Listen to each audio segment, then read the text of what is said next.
Hey gang, AV here. Welcome to my review of the Boss Fight Studios Hero Hacks, the Phantom Julie Walker. Here she is in the packaging. As you can see, she is a blister carded figure in collector-friendly packaging. That means you can take her out, pose her, mess her around, and then put her back in. No harm, no foul. You can see the vast majority of her accessories there in the bubble, as well as some original artwork there on the left-hand side. Very nice. Boss Fight Studio product. Hero Hacks up there at the top. Flipping it over onto the back, you can see there were only 2 figures available in this initial wave for the Phantom. I have a review of him up already. I'll put the link in the video description for you. Some legal stuff down there, and then the file card on the left-hand side. If you'd like to read it, feel free to pause the video and do so now. Okay, very cool figure. Let's open her up. I do so by just bending this one flap on this side over, sliding the card out. Should give me enough access to get the figure tray out. Bada bing, bada boom. All right, so 2-part tray. Figure base here. Pop all the other stuff out.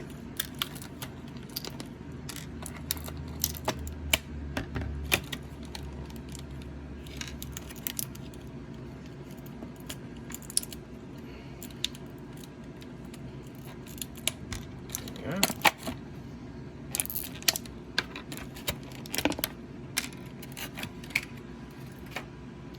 Alright, so first and foremost, we'll have a look at her accessories. She comes with a figure base in black. It says Hero Hacks in raised and lowered letters. It has 4 foot pegs for you to pose the figure on. On the back, copyright 2020, Boss Fight Studios, and then up top here in ink, copyright for the character's likeness. Always nice to get figure bases. She has 2 sets of alternate hands. These are closed fists. Both fists, right and left, has the Phantom ring in silver, which is very nice, and the fists themselves bend up and down with a hinge. She has a sword, which is done in 3 colors of paint. So you have the silver blade, black handle, and the gold guard. Pretty sure this is exactly the same sword that we got with the Phantom. Then she's got 2 revolver pistols with a silver paint and black handle. Well, yeah, it's a black handle. These appear to be identical.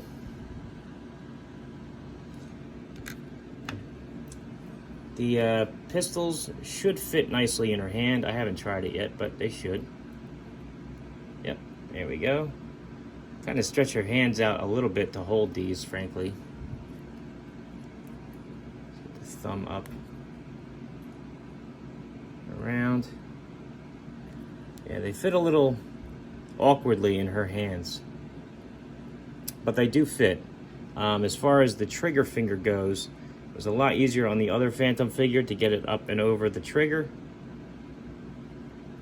Her, I think she's going to give me a problem, though. I think her hands are a little too thin. Well, it can be done.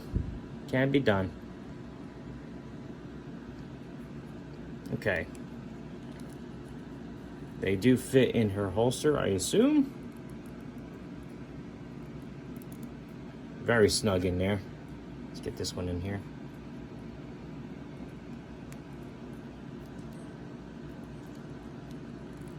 Yeah, they fit pretty snug in there, but they don't come out either, so that's a good sign. Let's get the sword in her hand, see how well she holds that. All right, that's easy. No big deal there. All right, take that out of there. Have a look at her head sculpt. She does have an alternate head as well as this one with her hair exposed. The hair is a separate piece, but I believe it's glued on. Sometimes Boss Fight Studio figures, you have swappable heads, swappable hair. Yeah, I feel like this one's glued on, so this one's not coming off. Let's get the other head on there, see how she looks with that. She is a lighter blue than the Phantom, who was purple. I'll do a side-by-side right now, actually, now that I mention it. So you can see clearly different colors. Alright, so obviously she's going to have the full range of motion with this particular head on. So let's get her haired head on, see if that hinders her motion at all. Let's line up the barbell peg. Alright, so her head can do a full 360 degrees, no problem. She can look up, slightly hindered by her hair, down, no hindrance at all, side to side, no hindrance at all. So very cool. Arms, up and over, 360. They can go up about this high. There's nothing at the bicep. Her elbows can flatten out, as well as bend a little over 90 degrees. She can do a full 360 degree rotation with that. Wrists, full 360 degree rotation. You also have the hinge that goes up and down, so both sets of hands for her go up and down. These as well as the closed fists. Upper torso articulation gives a good range of motion up there. Basically, she can bend forward, lean back, lean from side to side, as well as rotate. As part of the figure's construction, she also has a swivel at the top of her hips there, like at the bottom of the waist. I mean, it's underneath the belt, but it's there. Legs, pick her legs up about that high. Back, not at all. She can do the splits about like that. Hindered a little bit by her holsters, but not really. I mean, you can get them out of the way. She also has an upper thigh cut, which enables you to twist her leg all the way around. Double jointed knees. Kick her heel back about that far. Ankles. She's got the rocker joint. Point her toes down. Point her toes up. And I believe she also has the... oh, no, maybe not. No, it's just a rocker joint. She does not have the added ball joint that the Phantom did. Okay. Let's get her standing. We'll do some size comparison. You gonna stand for me? This terrain is always iffy with getting the figures to stand, so you gotta give me a second. Come on. It looked like you were gonna... yeah? Yeah? No. Come on now.